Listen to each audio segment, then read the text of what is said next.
கார்ட நான் பி கிட்ட 1 lakh rupeesக்கு sale பண்ணதா இருக்கேன். ஹலோ மேடம் சிஸ்டர்ஸ், நான் உங்களுக்கு மோகன் ராஜ். இப்ப நான் மேக் பண்ணது பாத்தீங்கன்னா ஒரு ஸ்பெசிபிக் ஆஃபர். நான் வந்து பீன்ற அந்த ஒரு இண்டிவிஜுவல் பர்சன் கிட்ட வந்து ஒரு ஆஃபர் மேக் பண்றேன். ஒரு ஸ்பெசிபிக் ஆஃபர்ன்றது ஒரு இண்டிவிஜுவல் பர்சன் அந்த ஸ்பெசிபிக்கான குரூப்புக்கு வந்து நம்ம ஒரு ஆஃபர் மேக் பண்றதா இருக்கும். அந்த பர்சன் குரூப் தான் வந்து அதை அக்செப்ட் பண்ண முடியும். அவங்க தவிர்த்து எந்த தேர்ட் பார்ட்டியும் உள்ள வந்து அக்செப்ட் பண்ண முடியாது.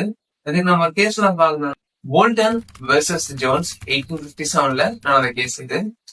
ஜோன்ஸ் என்றவர் ப்ராக்கல் ஃபர்ஸ்ட் அப்படின்ற ஒரு இண்டிவிஜுவல் கிட்ட வந்து பிரிக்ஸ் எல்லாம் வந்து ஆர்டர் பண்ணிக்கிட்டு இருந்தாரு.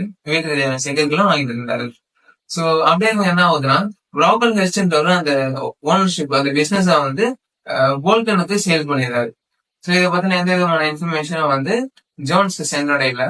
சோ அகைன் வந்து போல்டன் வந்து ப்ராக்கல் ஃபர்ஸ்ட்டுக்கு தான் இந்த ஆஃபரை மேக் பண்றாரு, பிரிக்ஸ் தேவைப்படுது சொல்லிட்டு. இங்க என்ன பண்றாருன்னா, போல்டன் வந்து அந்த ஆர்டர் வந்து எக்ஸிக்யூட் பண்றாரு. சோ பிரிக்ஸ் தான் அனுப்பி வைக்கிறாரு. சோ அந்த இன்வாய்ஸ்ல பாத்தீங்கன்னா இவ்வளவு அமௌண்ட் ஆகும் சொல்லிட்டு ஓனர்ஷிப் அவர் நேம் எல்லாம் போட்டுருக்கு. ஒரு ஓனர்ஷிப் சேஞ்ச் ஆனதை வந்து அவருக்கு இன்ஃபார்ம் பண்ணல. சோ ஜோன்ஸ் அந்த இன்வாய்ஸை பத்தி ஷாக் ஆகுறாரு. ஏன்னா வந்து வேற யாரா இருக்காங்கன்னு சொல்லிட்டு. ஏன்னா வந்து ப்ராக்கல் ஃபர்ஸ்ட் தான் வாங்கிட்டு இருக்காரு அந்த நம்பிக்கையின் பேர்ல.